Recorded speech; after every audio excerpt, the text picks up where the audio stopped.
అదరగొట్టే కారం రంగు రుచి ఆచి కారం పొడి.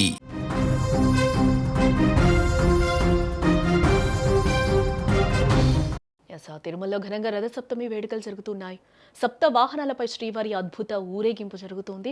దర్శనం కోసం 20 గంటల పాటు భక్తులకి నిరీక్షణ తప్పడం లేదు.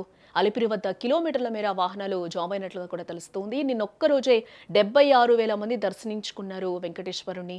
శ్రీవారి హుండీకి 3.81 కోట్ల ఆదాయం వచ్చినట్లుగా కూడా అధికారులు చెబుతున్నారు. సర్వదర్శనం టోకెన్లు లేక రద్దీ కూడా పెరిగినట్లుగా తెలుస్తోంది. నేడు 2.5 లక్షల మంది రాకపై అంచనా వేస్తున్నారు అధికారులు.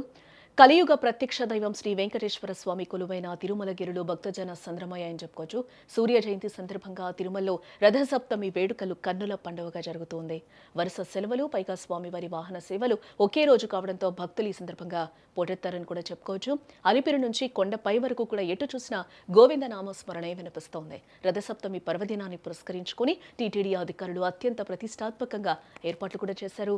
ఆదివారం సూర్యోదయం నుంచి చంద్రోదయం వరకు కూడా మలయప్ప స్వామి వారు 7 విభిన్న వాహనాలపై తిరుమాడ వీధుల్లో విహరిస్తూ ఉన్నారు.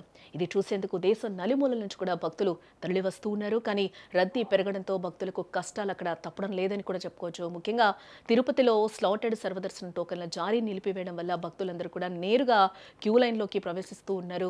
దీనివల్ల సర్వదర్శనం కోసం ఏకంగా 20 గంటల సమయం కూడా పడుతూ ఉంది.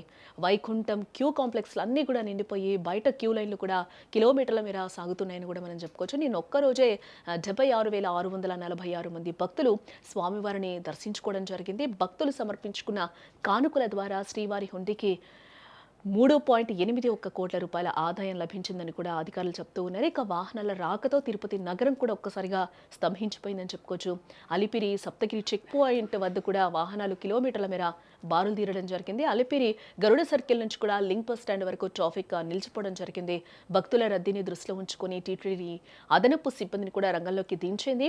రథసప్తమి రోజున సుమారు 2.5 లక్షల మంది భక్తులు వస్తారని కూడా అధికారులు అంచనా వేస్తూ ఉన్నారు. వారందరికీ అన్నప్రసాదం, పాలు, తాగునీరు అందించేందుకు భారీగా వాలంటీర్లు కూడా ఏర్పాటు చేసింది టీటీడీ.